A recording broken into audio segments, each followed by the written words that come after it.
April 2026. Gary Player is 90. Jack Nicklaus, 86. Two men still standing, from a generation that's nearly gone. 9 major championships. A career Grand Slam. 165 victories, all driven by a 5'7", 150-pound frame that outworked everyone who ever outweighed it. He's been asked who was best 10,000 times.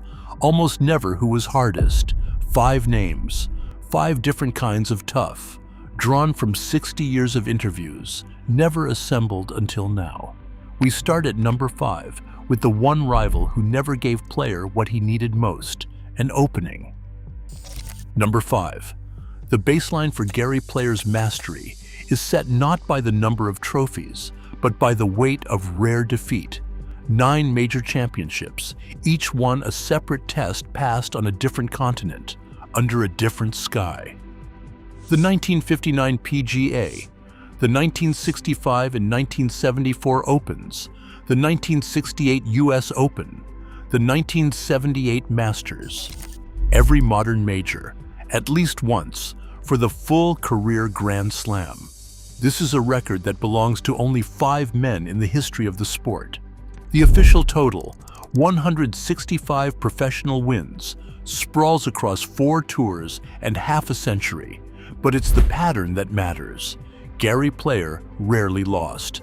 In 6 decades of interviews, when pressed not about the best, but the hardest, his answers shift. The list that emerges is interpretive, assembled from fragments, an offhand remark in Johannesburg, a press conference in Augusta, a memoir line written for posterity. Each opponent who truly tested him stands out because the struggle was so uncommon. In this countdown, toughness is not just about skill or statistics, but about the very few who could make Gary Player feel, even briefly, that his mastery might not be enough. Number 4. Before any opponent can be measured, the baseline must be set. Gary Player's authority in golf is defined by numbers that are often repeated, but rarely examined together.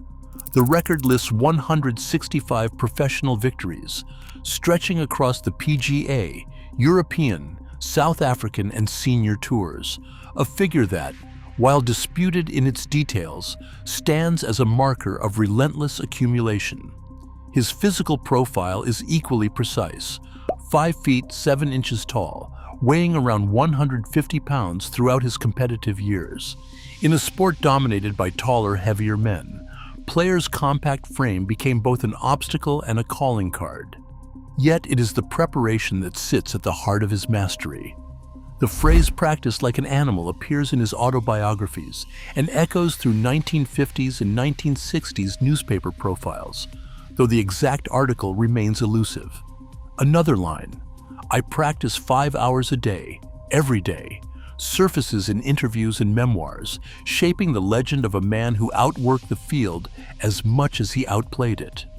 These claims, still awaiting primary source confirmation, form the criteria by which difficulty is judged, a standard of stamina, repetition, and discipline.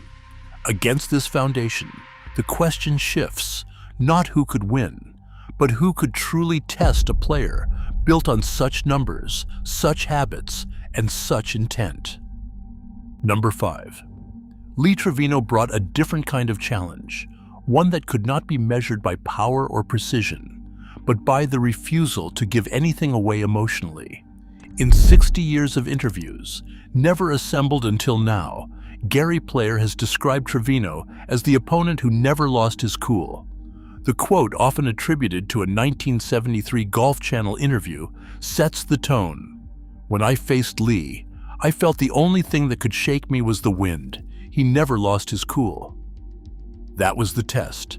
Trevino's composure was so complete, it denied Player the psychological edge he found in so many other duels. The 1971 US Open at Marion stands as a marker.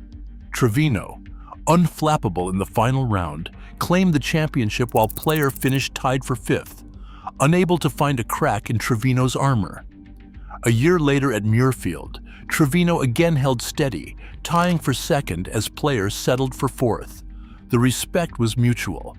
In his 1992 autobiography, Trevino called Player the toughest competitor I ever met because he never let a bad shot affect his next one. Their rivalry became a study in emotional discipline. Two men capable of shutting out the noise, but only one able to do it with a smile and a joke, even in the pressure of a major.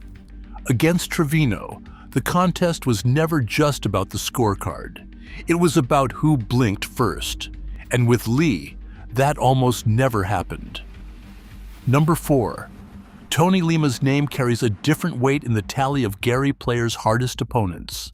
His story is not about rivalry resolved, but about a challenge left unfinished, a comeback that history never allowed to play out. In the spring of 1965 at Augusta, the Masters leaderboard stacked Player and Lima almost side by side. Player tied for second at 9 under par, Lima just a stroke behind in third. Lima had already claimed his first major at the Open Championship the year before, a victory that earned him the nickname Champagne Tony after he promised and delivered champagne for the press. Yet that breakthrough came after years of early struggle, a career spent chasing the security and recognition that seemed to come so easily to others. By 1966, Lima was more than a contender. He was a star on the rise, with a swing admired for its grace and a personality that drew crowds.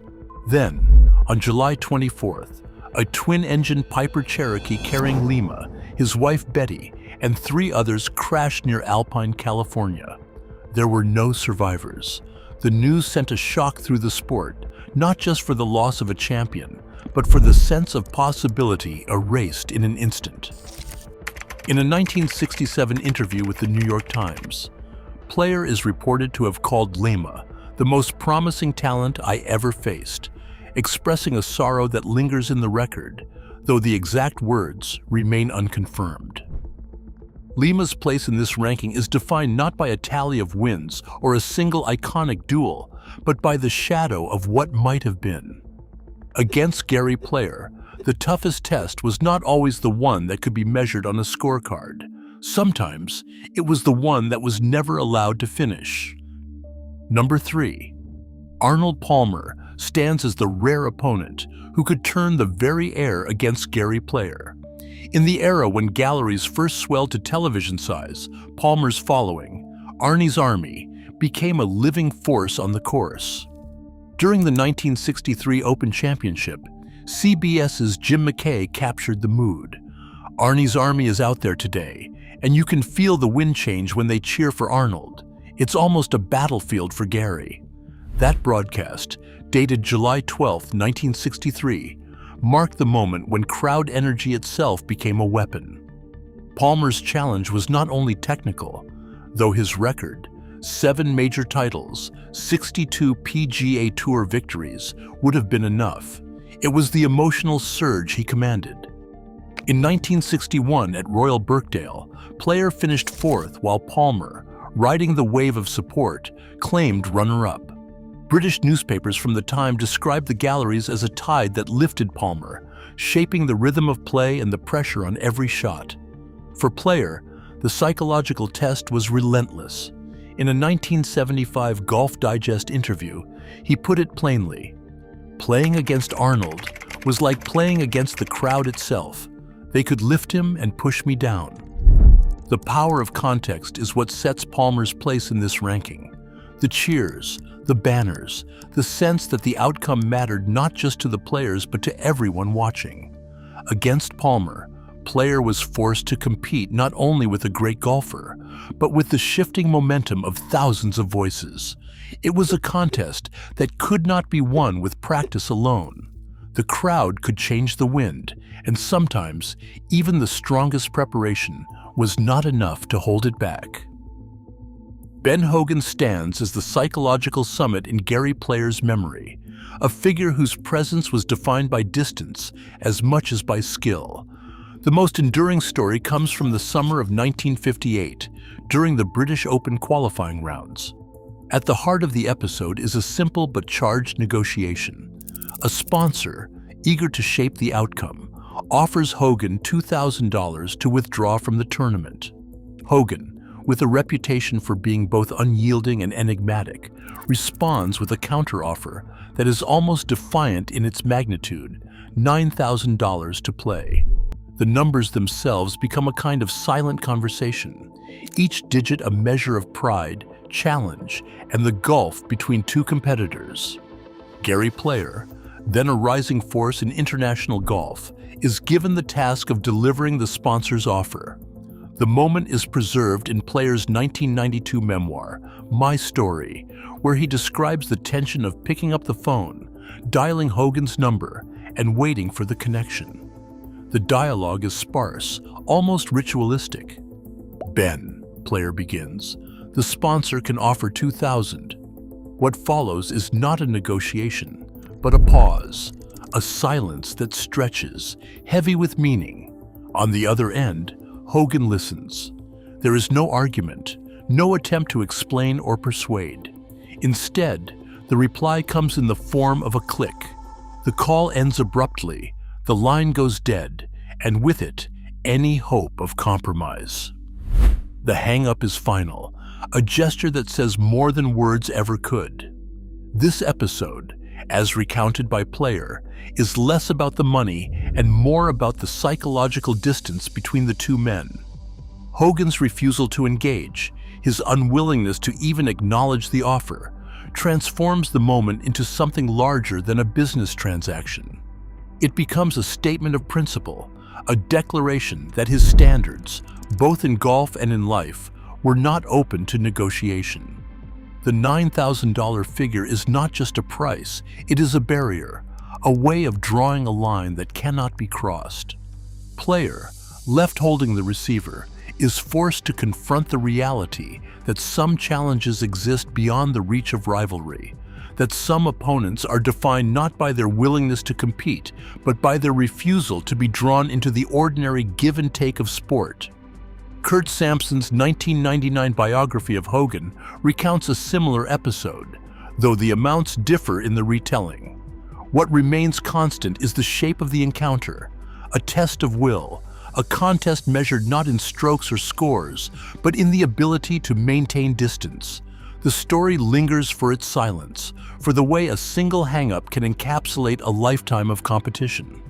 Ho-jun's place in Player's ranking is not built on head-to-head victories or dramatic finishes, but on the sense that he represented an unreachable standard, a challenge that could never be met on anyone else's terms. For Player, the hardest battles were not always fought on the course. Sometimes, the real test was accepting the limits of mastery, recognizing that true greatness often lies in the spaces where words fail and silence prevails. In that brief charged phone call, the gulf between Player and Ho-jun became unmistakable, marking Ho-jun as the ultimate unreachable rival. And finally, in first place, the answer comes without grievance or regret. Jack Nicklaus is the one opponent Gary Player describes as simply better. In 60 years of interviews, never assembled until now, this is the name that signals not a wound, but a kind of peace. The story has always been framed as a rivalry. Player, the relentless traveler and champion on every continent. Nicklaus, the golden bear, with a swing that seemed to belong to another species of athlete. Between them, the numbers are stark. Nicklaus won 18 major championships, more than anyone before or since. In head-to-head battles at the Masters, the Open, and the PGA, Nicklaus holds the advantage, including 4 major victories, where Player finished behind him. The official PGA Tour record shows Nicklaus with a 12-5 edge in direct competition, a margin that is both clear and decisive. Yet the relationship was never just about the numbers. From 1974 to 1982, their homes in Palm Beach Gardens, Florida, sat side by side. The proximity gave rise to a different kind of respect. Neighbors in life as well as in golf, they saw each other not just as rivals, but as men growing older in parallel. The competitive fire that once burned between them eventually softened into something like friendship. In one BBC interview from 1990, Player put it plainly, "Jack is the one opponent who was simply better than me, period." There is no complaint, no lingering sense of injustice, only the recognition of a standard met and sometimes surpassed by someone else. Nicholas's game was built on consistency and mental strength. He was never rattled, never hurried, always playing the long game. In the heat of a major, when the pressure rose and the crowd leaned in, Nicholas found a way to win. For Player, who had outlasted so many through discipline and will, this was the rare opponent who did not yield. The contest was not about cracking the other man's armor, but about accepting that, on certain days, the better player won. When the story of Gary Player's mastery is told, the chapter on Jack Nicklaus is the chapter where the struggle ends. No grievance remains, only the calm acknowledgement that mastery is not always enough. The rivalry that once defined an era now stands as a testament to mutual respect. In the end, the hardest opponent is not the one who denied you a victory or left a question unresolved. It is the one who showed you the limits of your own mastery, and in doing so, left you at peace with the answer. He's been asked who was best 10,000 times, almost never who was hardest.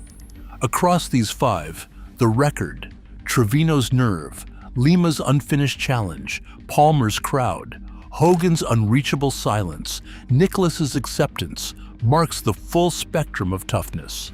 Only two are still alive. 60 years of interviews, never assembled. In 2023, Player said, "I don't find anything tough. The language of a war that at last is over."